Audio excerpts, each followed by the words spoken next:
બધાને જય શ્રી કૃષ્ણ। આજના વિડીયો સ્ટાર્ટ કરીએ। પૂજા તેની માતા સાથે ફોન પર વાત કરી રહી હતી કે તેના સાસરિયાઓની ફરિયાદ કરતી હતી। તેણીએ કહ્યું, મમ્મી, હું તમને શું કહું, આજકાલ તો દિવસોમાં ખૂબ જ ખરાબ ચાલી રહ્યા છે। જ્યારથી પપ્પા નિવૃત્ત થયા છે ત્યારથી બંને મૂવીના હીરોની જેમ બગીચામાં ઝૂલા પર આરામ કરીને દિવસો ખાલી વિતાવે છે। આ ઉંમરે તેઓને તેના સફેદ વાળ થયા છે પણ જુવાનિયાઓની જેમ વર્તન કરે છે। એને તો તેના દીકરા કે દીકરાની વહુની પણ શરમ આવતી નથી। આજકાલ મારા અને રાહુલ સાથે બરાબરી કરવાનો પ્રયાસ કરી રહ્યા છે। તે જ સમયે પૂજાના સાસુ વનિતાબેન પૂજાના રૂમમાં તેની પાસે ચા માંગવા આવી રહ્યા હતા, પરંતુ વાતચીત સાંભળીને તેઓ નિરાશ થઈ ગયા। તેણીએ કશું સાંભળ્યું ન હોવાનો ઢોંગ કરીને તે શાંતિથી રસોડામાં ચાલ્યા ગયા અને તેણે ચા બનાવી અને પૂજાના રૂમમાં આપીને તે પોતાના સસરા માટે ચા લઈને જતા વિનિતાબેન ઉપર વ્યંગ્યાત્મક હસી। તેણે તેની વહુની આ હસી જોઈ લીધી હતી, પણ તેણે ધ્યાનમાં લીધા વગર તે ચાલ્યા ગયા। તેમના પતિ નિવૃત્ત થયા ત્યારથી આ તેમનો નિત્યક્રમ બની ગયો હતો। રામજીભાઈની ઈચ્છા મુજબ તેઓ સુંદર પોશાક પહેરશે અને બગીચામાં તેમનો સમય વિતાવશે। તેમના જીવનના સંધ્યાકાળમાં તેમની ક્ષણોને એક સાથે માણશે। બગીચામાં ટેબલ અને 4 ખુરશીઓ સાથેની જગ્યા વધુ મોહક લાગતી હતી અને ઘરના ઘણા કામો ત્યાં થઈ જતા હતા। ઘર વિની નિવાસ 2 માળનું ઘર હતું, જે રામજીભાઈ અને વિનિતાબેનનું જીવનભરનું સ્વપ્ન હતું। તેઓએ તેને સુંદર રીતે બનાવ્યું હતું અને શણગાર્યું પણ હતું। તેઓએ એક બગીચા માટે ઘરની આગળના મોટો ભાગ પણ છોડી દીધો હતો, જે સુગંધી છોડ, પારિજાતનું વૃક્ષ અને એક ચમકતું જાસૂદનું ઝાડ અને કમળના ફૂલોથી ખીલેલા નાના કુંડથી ભરેલું હતું। શિયાળામાં બગીચાને રંગબેરંગી ફૂલો જેવા કે દહલિયા, ગુલાબ વગેરેનું ગાર્ડન અને વિવિધ શાકભાજીથી ખૂબ સુંદર બનાવ્યું હતું। આ નજારો આંખો માટે આનંદદાયક હતો અને રસોડું તાજા ધાણા, ફુદીના અને મેથીથી ભરેલું રહેતું હતું। દરેક ઋતુમાં ઘર એક સુખદ સુગંધ અને સકારાત્મક ઉર્જાથી ભરેલું રહેતું હતું। બગીચામાં આવેલો ઝૂલો આમંત્રણ આપતો હતો કે જે કોઈ તેના પર બેસે અને જે બેસે તે ક્યારેય ઉઠવા માંગતો ન હતો। શિયાળામાં તેઓ શેકેલા બટેકા અને શક્કરિયાનો આનંદ માણતા અને વરસાદની મોસમમાં તેઓ કોલસા સળગાવીને શેકેલી મકાઈનો સ્વાદ લેતા હતા। આ બધું સ્વર્ગની અનુભૂતિ કરાવતું હતું। રામજીભાઈએ આ જગ્યા જાણી જોઈને છોડી હતી, પણ પોતાની નોકરીમાંથી તેને જરાય સમય મળતો ન હતો। ત્યારે વિનિતાબેને પોતાના સામનો ઉપયોગ કરીને આ બગીચો સજાવ્યો હતો અને ઝૂલો પણ લગાવ્યો હતો। રામજીભાઈની ઈચ્છા પ્રમાણે બધું બગીચામાં ગોઠવાઈ ગયું હતું। બંને આ બગીચામાં બેસવાના સપના જોતા રહેતા હતા। ત્યારે સમય મળતો ત્યારે તે વધારેમાં વધારે સમય ગાર્ડનમાં જ વિતાવતા હતા, કારણ કે વનિતાબેન હંમેશા આવું ઈચ્છતા હતા। જોકે જવાબદારીઓને કારણે તેઓ ભાગ્યે જ સાથે મળીને આનંદ માણી શકતા હતા। વનિતાબેન ક્યારેક આનાથી ઉદાસ થઈ જતા હતા, પણ રામજીભાઈ તેમને પ્રોત્સાહિત કરતા હતા। પાર્ટનર, નિવૃત્તિ પછી આપણે આપણો સમય આ ઝૂલા પર સાથે જ વિતાવશું અને સાથે ભોજન કરીશું। દરેક ફરિયાદનું નિરાકરણ આવશે।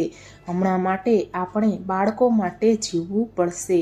તેઓએ તેમના બાળકોની કારકિર્દી માટે બધું જ બલિદાન આપ્યું હતું। તેમના પુત્રને હવે સારી નોકરી મળી ગઈ હતી અને તેમની પુત્રી પણ પરણી ગઈ હતી અને રામજીભાઈની નિવૃત્તિ પછી ઘરમાં હૂંફનો માહોલ હતો। તેને ઘરે રહેવાની ખૂબ જ મજા આવતી હતી। તેના સતત કામના તેના પાછલા જીવનથી તદ્દન વિપરીત। ગામડાથી શહેરમાં જવું સરળ ન હતું, તેમ છતાં તેઓ 800 વારનો પ્લોટ ખરીદવામાં સફળ થયા અને તેના પર તેમનું સ્વપ્નનું ઘર બનાવ્યું। વનિતાબેને તેમને દરેક પડકારમાં સાથ આપ્યો હતો। હવે જીવનના આ તબક્કે તેઓ તેમની શાંતિની ક્ષણોને સાથે માણવા માંગતા હતા. તેમનું ઘર તમામ જરૂરી સગવડોથી સજ્જ હતું. તેમ છતાં પૂજા સમજી શકતી ન હતી કે બહારનો બગીચો તેને એટલો બધો પરેશાન કેમ કરે છે. કોઈ વાસ્તવિક બોજ ન હોવા છતાં તેણીને લાગ્યું કે ઘરમાં રામજીભાઈની હાજરી તેના કામના બોજમાં વધારો કરે છે. તેણી નારાજગી વ્યક્ત કરતી હતી કે વિનીતાબેન, જેઓ સામાન્ય રીતે તેણીને મદદ કરતા હતા, તેઓ હવે તેના પતિ સાથે વધુ સમય વિતાવતા હતા. પૂજાએ ક્યારેય રાહુલને તેના માતા પિતા વિશે ફરિયાદ કરવાની તક ગુમાવી નહોતી. એક દિવસ તેણીએ રાહુલને કહ્યું, આપણે મોટી કાર લેવી જોઈએ. રાહુલે જવાબ આપ્યો, તારો સારો વિચાર છે, પણ આપણે તેને ક્યાં પાર્ક કરીશું? પૂજાએ સહેજ કટાક્ષ ભર્યા સ્વરમાં કહ્યું, આપણે એ બહારના બગીચાને ગેરેજમાં ફેરવી દઈશું. કોઈ પણ રીતે તે છોડની સંભાળ કોણ રાખે છે? હું તો રાખતી નથી, અને મમ્મી ક્યાં સુધી આ કરવાનું ચાલુ રાખી શકે તેમ છે? તે ઝાડવા ઘર પાયાને નબળા કરી રહ્યા છે. રાહુલે પૂજાના સૂચનને ધ્યાનમાં લીધું અને તેના પિતા સાથે વાત કરવાનું નક્કી કર્યું. બીજા દિવસે તેણે કારની કેટલીક તસવીરો સાથે તેના પિતાને મળીને કહ્યું, પપ્પા, પૂજા અને મારે એક મોટી કાર ખરીદવી છે. રામજીભાઈએ જવાબ આપ્યો, પણ દીકરા, આપણી પાસે પહેલેથી જ એક કાર છે અને બીજી ક્યાં પાર્ક કરીશું? રાહુલે જવાબ આપ્યો, આપણે બગીચાને ગેરેજમાં ફેરવી દઈશું. એમ પણ પૂજા છોડની સંભાળ રાખતી નથી અને મમ્મી ક્યાં સુધી તે કરશે?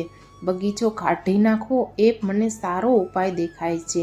આ સાંભળીને વનિતાબેને તેની છાતી પકડી અને ખુરશી પર બેસી ગયા. જ્યારે રામજીભાઈએ પોતાના ગુસ્સાને કાબૂમાં રાખતા કહ્યું, મને તમારી માતા સાથે આ અંગે ચર્ચા કરવા અને તેના વિશે વિચારવાનો થોડો સમય આપ. નિરાશ થઈને રાહુલ જવાબ આપ્યો, મમ્મી સાથે ચર્ચા કરવાનું શું છે?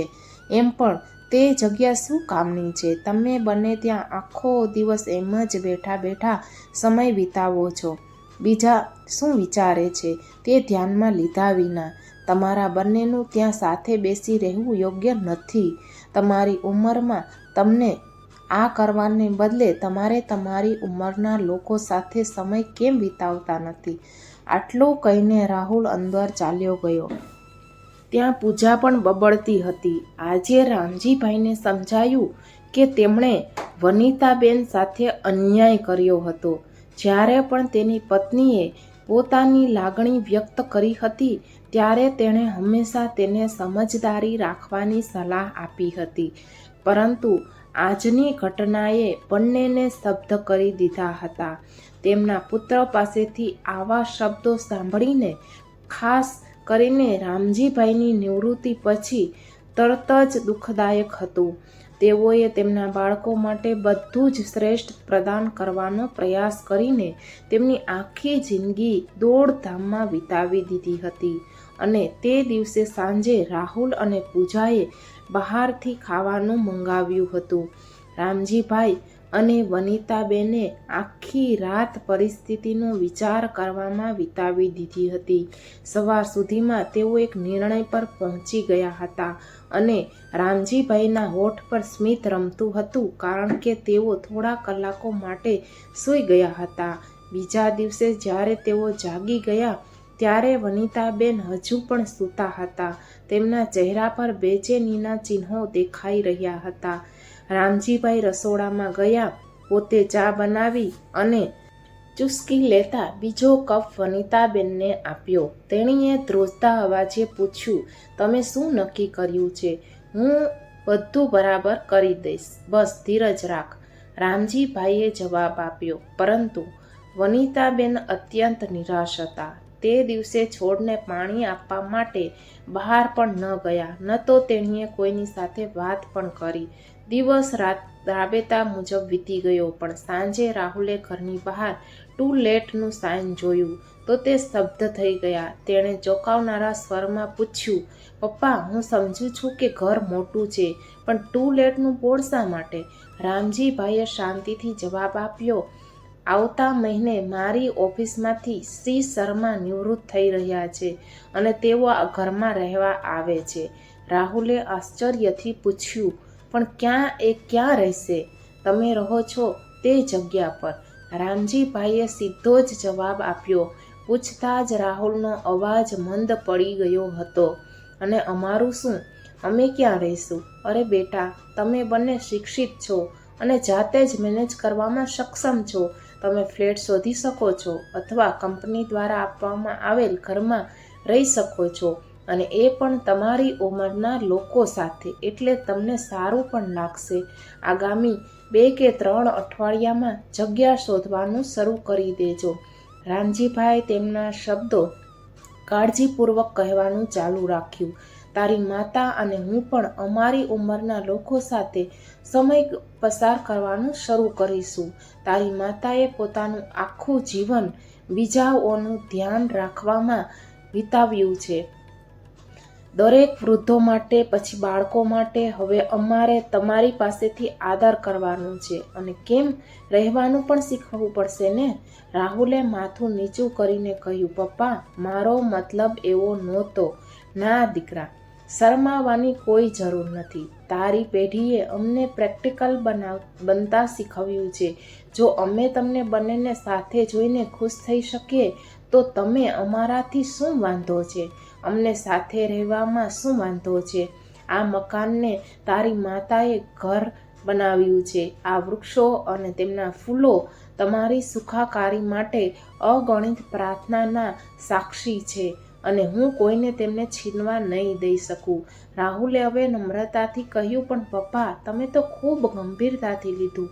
રામજીભાઈએ જવાબ આપ્યો, હા દીકરા, તારી માતાએ મને દરેક મુશ્કેલીમાં સાથ આપ્યો છે અને આજે હું તેમાંથી મુક્ત છું. તેમનો હું આભારી છું. આ ઘર બીજાનું હોય તે પહેલાં તેનું છે. બાકી અમે અમારી રીતે જીવવા માંગીએ છીએ.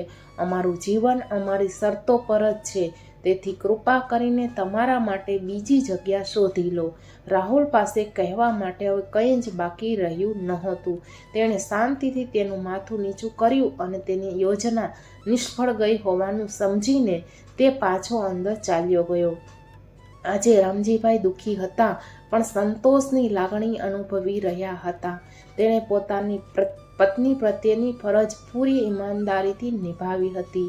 જો વિડીયો ગમ્યો હોય અને રામજીભાઈનો આ નિર્ણય તમને ગમ્યો હોય તો પ્લીઝ વિડીયોને લાઈક કરી દેજો અને ચેનલને સબસ્ક્રાઈબ કરી દેજો. જય શ્રી